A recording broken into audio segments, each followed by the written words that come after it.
Hey everybody, welcome back to Guns and Gadgets, your source for Second Amendment news. And today, before we get going, I wanted to tell everybody about something that I just completed finally, and something that's going to be coming on a regular basis. So first off, I have finally updated my Spreadshirt store. I'll have a link right here. It's also in the description of every video. My new logo, the channel logo that I changed some time ago, is finally in the Spreadshirt store. Check it out if you want to get some gear and help support the channel. Thank you if you do. Also, what I'm going to start doing on a regular basis, hopefully starting this Saturday, is to do a live stream Saturday. Some Saturday evening. I'm not sure. I haven't locked down the time yet. It'll be probably like dinner time-ish, right after. I would like to do a live stream every week to help get everybody caught up and try to get the news out in a direct manner. And I've been thinking about this for a while. I've tested it on and off here or there, but I think it's going to be something that will benefit the channel. Let me know what your thoughts are on that. Would you like to see something live streamed here on a regular basis? Hit me in the comments, let me know. And on to today's news. Smart guns. It's the craze right now. New Jersey just passed a law yesterday mandating smart guns coming forward. Joe Biden has been talking about it a lot as a federal issue, and in fact, the congressional delegation out of Connecticut has just started slamming stuff down people's throat. A new bill was submitted, and it's called the Start Advancing Firearms Enhancements and Technology Act, otherwise the acronym is SAFETY Act. And it's sponsored by Richard Blumenthal, who is a Democrat out of Connecticut. He's a senator. Also Senator Chris Murphy, Democrat, Connecticut. And on the House side, it was submitted by Representative Jim Himes, Democrat, Connecticut. And this is looking to mandate smart gun technology and also to reward or incentivize companies for creating the technology to get it going.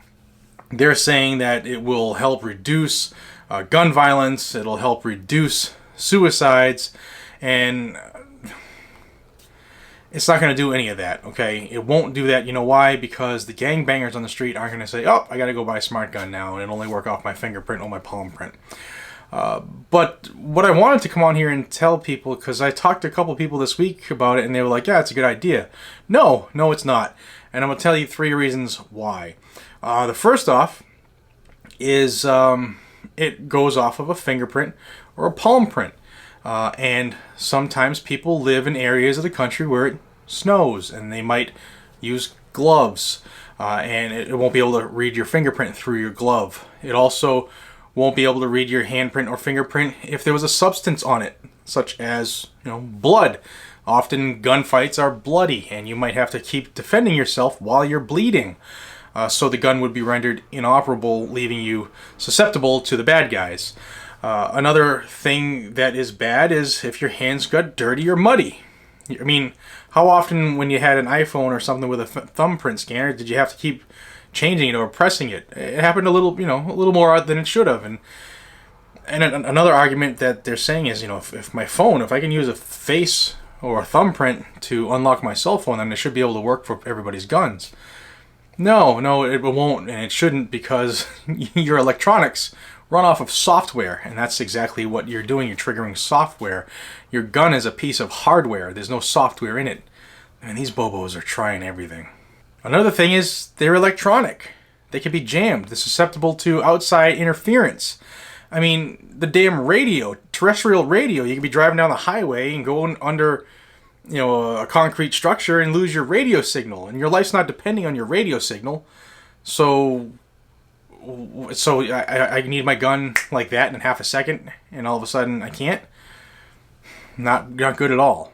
A third one, and I'm going to give you a bonus one too, but the third one is that they're saying that in this bill, they want these technology companies or these companies and the gun manufacturers to work together to create a system that will basically, in layman's terms, unlock the firearm and make it usable in less than 2 seconds.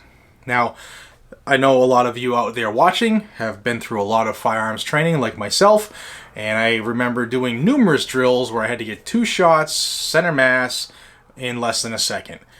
Well, if it takes 2 seconds for my gun to go, okay, this is the right person, and I'm under fire, I'm dead. I'm done. Because I can't return fire until this goes through its checking process. When seconds count and it's your life, last thing I want is some type of, check going on with my fingerprint or my face scan. It's not good at all. I could have had, in 2 seconds, literally, could have had 4 to 7 shots center mass 3 to 5 yards away. And that's what a gunfight is. The average gunfight in America, at least on the law enforcement side, according to the FBI and NYPD statistics, is 3 rounds in 3 yards distance in 3 seconds or less. Well, if you use a smart gun technology, you're a sitting duck. And the bonus one, the one that even makes it I can't even think of why the average household would want a smart gun, because let's say, so I don't know what your state's laws are, but here in Massachusetts, if I have, say, 2 guns, and my wife and I both have, licenses to carry, she can use my firearm and I can use her firearm.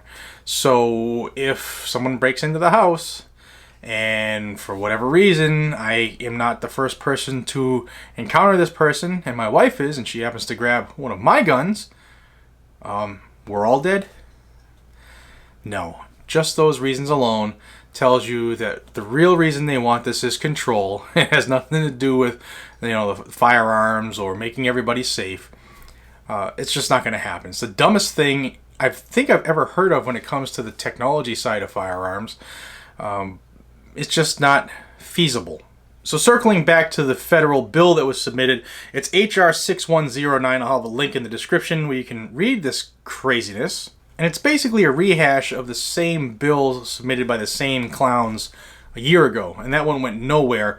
And I'm hoping this one goes nowhere as well. But I do want to read you a couple excerpts from a press release by Senator Blumenthal, who's a whack job. And you'll know just from what I'm going to tell you here. So his quote is, "Smart guns are an innovative way to control who has access to your gun. If, again, like I said, if I can use my finger or face to unlock my cell phone, then firearms manufacturers can be innovative in using technology to secure guns. We know that safely securing firearms will cut down on suicides and accidental deaths, especially among children."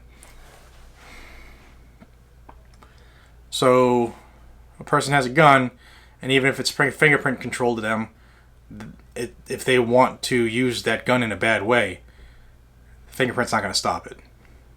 I'll continue with the stupidity. Our bill incentivizes advancements in safe gun technology that will save lives.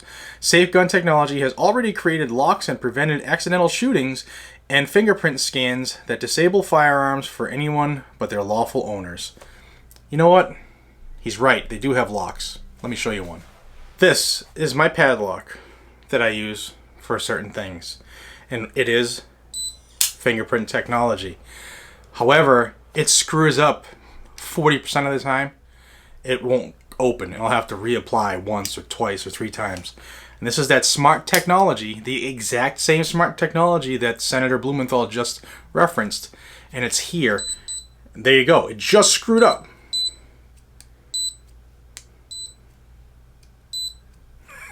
Can't make this up.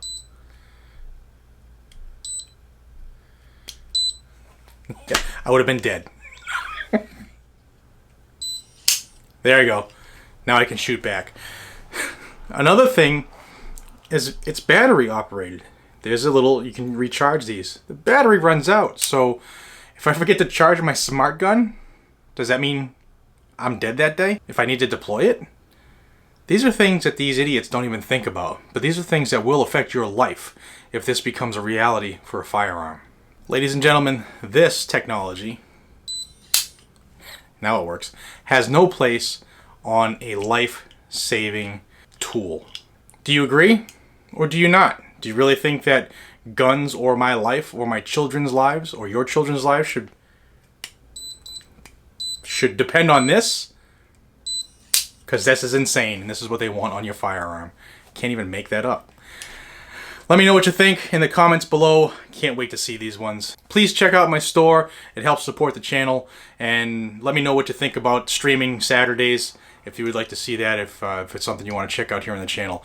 This is Jared from Guns and Gadgets. Please consider subscribing if you haven't already to help this channel continue to grow, and you can do that by hitting that subscribe button, hitting that bell icon right next to it, and check out all my other avenues in which I post. They're in the description of every single video down the bottom. Till we see each other again, be safe, stay vigilant, carry a weapon without one of these stupid things on it. Take care, everybody. Doesn't work.